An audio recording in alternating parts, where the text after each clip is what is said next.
हम धूप में बहरा ना जाए। तो तोरे बदे वहाँ मचान छनवाई हम। अरे धूप से हमके एलर्जी बना, एकदम स्किन खराब हो जाला। अरे हम जाने थे कि ते हालैंड से आयली। चलो काटा के क्यों सुना सुना तोर सुनत सुनत तो 12 झर गल। गेहूं काटब ना करौले बानी सैया फेसियल।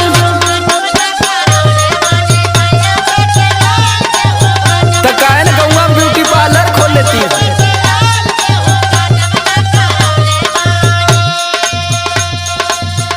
राशन लेके आइब कार्ड बनावले बीपीएल। राशन लेके आइब कार्ड बनावले बीपीएल। गेहूं काटब ना करौले बानी राजा फेसियल।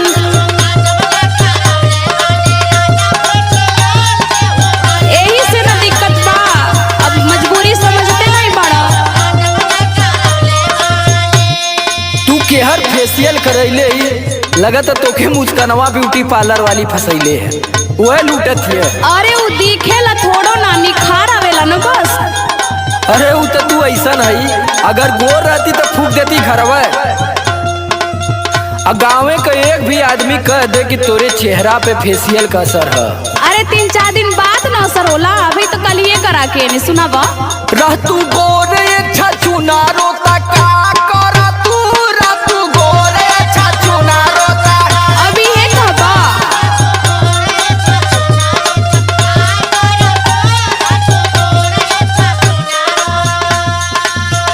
पोती पाउडर जब ना खरा 1000 कर तू, पोती पाउडर जब ना खरा 1000 कर तू।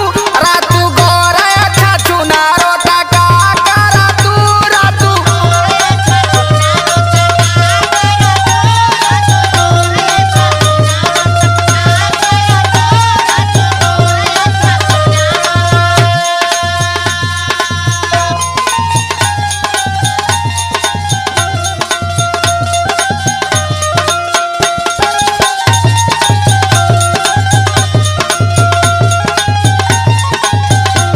सुना और एक ठे परेशानी न बा, तोहरा पता ना हो। बोल बोल बोल, तोर कोनो परेशानी हमसे छूटल है? सुना सुनबा तब ना, काहे ना छुपल बा। सुनाओ सुनाओ। जइबो ना खेत में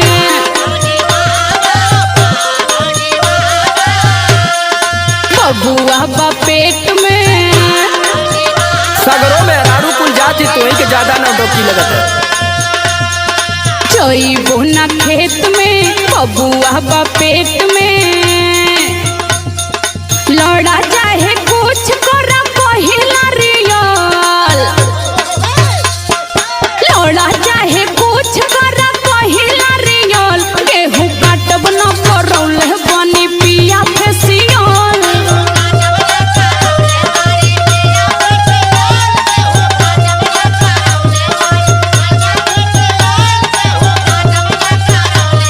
बहुत महंगा है, शहनाज का है, सोच लिहा।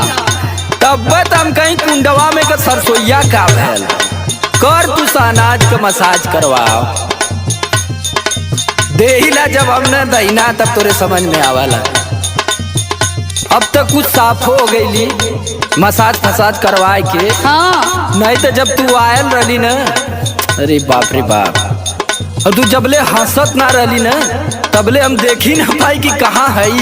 अरे तो जब आवे करा तबे 2 दिन पहले में करौले रहली ना। अरे सुन तू कैसे रहली, बतावा। आइल रहली कौआ, ढेर मत बोला। मारत बाड़ू भौआ। आइल रहलू कौआ, मारत बाड़ू